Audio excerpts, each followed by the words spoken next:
This is the story of Star Wars, Attack of the Clones. You can read along with me in your book. You'll know it's time to turn the page when you hear this sound. Let's begin now.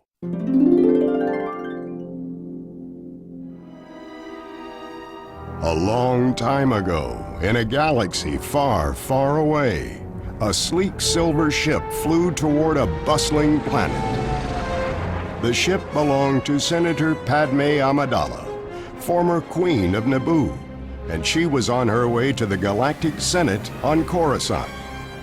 Many people in the galaxy were unhappy with the Senate. Some, known as the Separatists, even used violence to show how angry they were. Padme hoped the Senate and the Jedi could bring peace to the galaxy.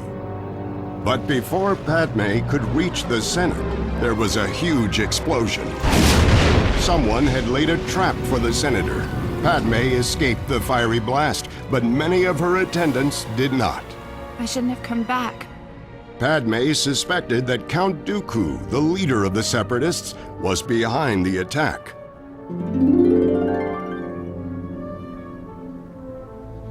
Padme's friends worried that she was still in danger. Even Master Yoda was concerned. The dark side clouds everything. Impossible to see. The future is. Chancellor Palpatine believed that Padme should be guarded at all times. Master Jedi, may I suggest the Senator be placed under the protection of your graces? Padme protested, but the Jedi agreed with the Chancellor. Jedi Knight Obi-Wan Kenobi and his Padawan learner Anakin Skywalker arrived to help protect Padme. Padme was excited to see her old friends again. It has been far too long, Master Kenobi. She barely recognized Anakin. It had been 10 years since she last saw him. Anakin had thought of Padme every day since they parted, and he was determined to protect her. We will find out who's trying to kill you, Padme. I promise you.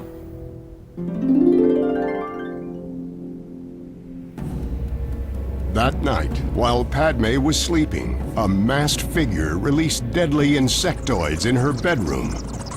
Anakin sensed something was wrong and ran to defend Padme.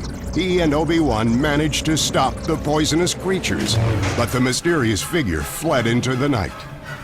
The two Jedi raced after the attacker by speeder through the bustling city. This is a shortcut, I think. Obi-Wan and Anakin cornered Padme's attacker in a dark alleyway and questioned her about who had hired her. Tell us now! Anakin could feel his anger getting the better of him. But before the attacker could answer, a toxic dart silenced her. Anakin and Obi-Wan looked back just in time to glimpse a bounty hunter who had been watching them from the shadows. It was clear Padme was no longer safe on Coruscant. She and Anakin left for Naboo while Obi-Wan tried to track down the mysterious bounty hunter. Padme turned to Anakin as they boarded the transport. Suddenly, I'm afraid. I am too. Anakin tried to cheer Padme up. Don't worry, we have R2 with us. Back at the Jedi Temple, Obi-Wan had discovered that the bounty hunter's dart was from a planet called Kamino. Obi-Wan went to Yoda for help. He couldn't find the planet's location. The Jedi Master was busy teaching a class of younglings. Lost a planet, Master Obi-Wan has. How embarrassing. How embarrassing. Obi-Wan pointed to a map of the galaxy. It ought to be here, but it isn't. One of the younglings determined that someone must have erased the planet from the archives. Yoda agreed. The Padawan is right. Go to the center of gravity's pull and find your planet. You will.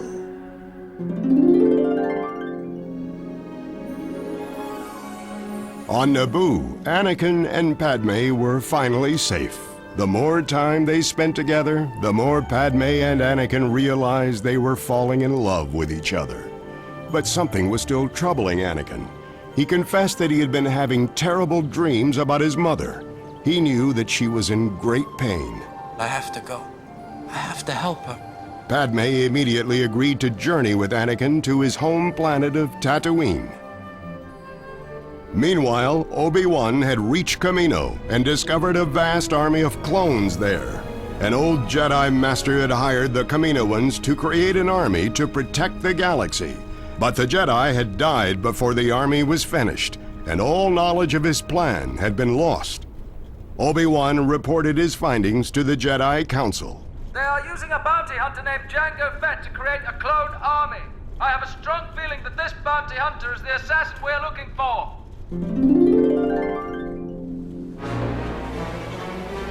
When Jango Fett learned that Obi-Wan was on Kamino, he tried to escape. Obi-Wan confronted Jango, but the bounty hunter ignited his jetpack and flew out of reach. Then Jango fired a cable around Obi-Wan's hands, forcing him to drop his lightsaber. Obi-Wan used the cable to pull Jango down and kicked him over the side of the landing pad. The only problem was Obi-Wan was still tied to the plummeting bounty hunter. Oh, not good. Obi-Wan managed to stop before he fell into the ocean below. But by the time he climbed back up to the landing pad, Jango had escaped in his ship.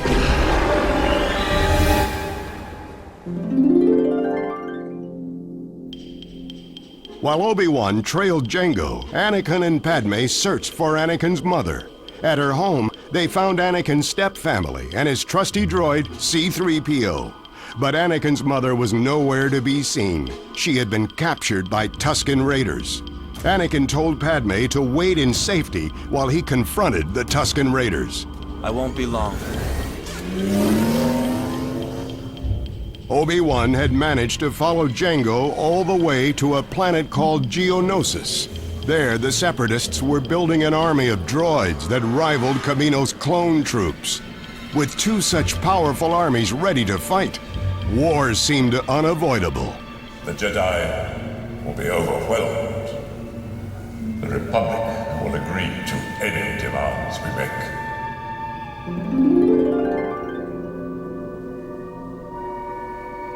Back on Tatooine, Anakin had found his mother, but she was badly hurt. I'm here, Mom. You're safe.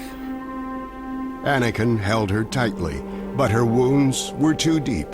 Anakin felt his mother slip away and become one with the Force. Hatred filled Anakin's heart. He could never forgive the Tusken Raiders for what they had done. Anakin ignited his lightsaber and attacked the Tusken Raiders' camp. Far away in the Jedi Temple, Yoda sensed something was not right. Something terrible has happened. Young Skywalker is in pain. Terrible pain.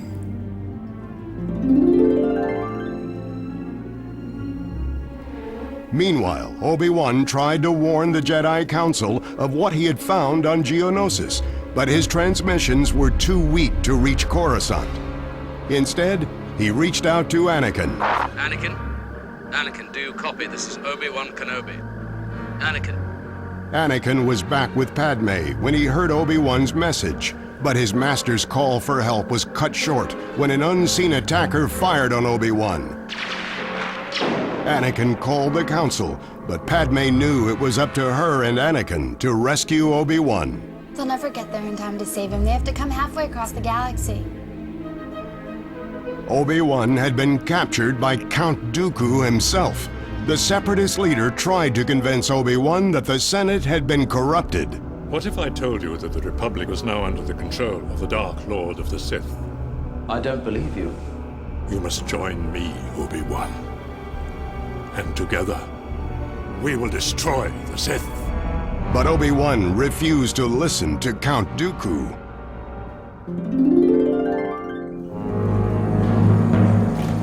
Anakin and Padme were unprepared for the enemies who awaited them on Geonosis. After sneaking through the massive droid factory, they were captured by Jango Fett. As Padme had suspected, he was working for Count Dooku. The Count threw Anakin, Padme, and Obi-Wan into a great pit filled with deadly monsters. Anakin didn't like the look of things. I've got a bad feeling about this.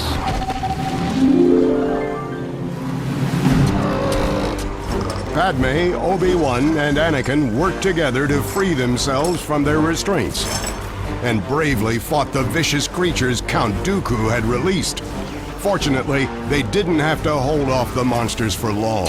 Soon enough, the Jedi Council arrived to help fight the Separatists. Mace Windu cornered Count Dooku and demanded his surrender. Dooku just laughed.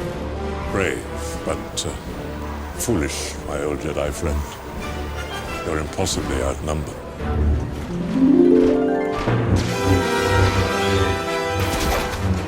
The Jedi fought valiantly against the droid army, but they were outnumbered. Count Dooku told Mace Windu to yield. Surrender, and your lives will be spared. The situation looked grim. The Jedi were surrounded. They couldn't win the battle.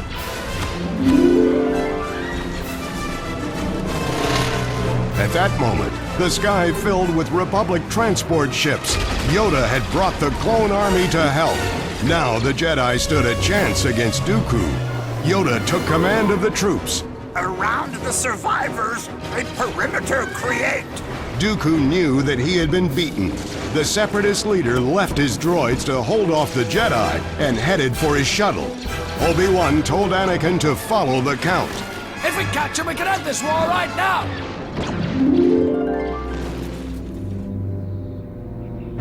When the Jedi cornered Dooku, Obi-Wan raised his lightsaber. We'll take them together. But once again, Anakin let his anger get the better of him. He charged at Dooku, slashing wildly at his enemy. Because Anakin and Obi-Wan weren't working together, the Count quickly defeated both of the young Jedi. Only one more Jedi stood in Count Dooku's way, Master Yoda. Dooku fired a blast of Force lightning at Yoda. I've become more powerful than any Jedi, even you. But Yoda simply lifted his hand and absorbed the blast. Much to learn, you still have. It is obvious that this contest cannot be decided by our knowledge of the Force, but by our skills with a lightsaber. The two rivals dueled fiercely until Dooku threatened to crush Anakin and Obi-Wan. Yoda chose to protect his friends, even though it meant letting Dooku escape. Back on Coruscant, the Jedi made plans for the clone army to join them in the fight against the Separatists. Obi-Wan addressed Master Yoda. I have to admit that without the clones, it would not have been a victory. Victory, you say? Yoda shook his head. Master Obi-Wan, not victory. The shroud of the dark side has fallen. Begun. The Clone War has.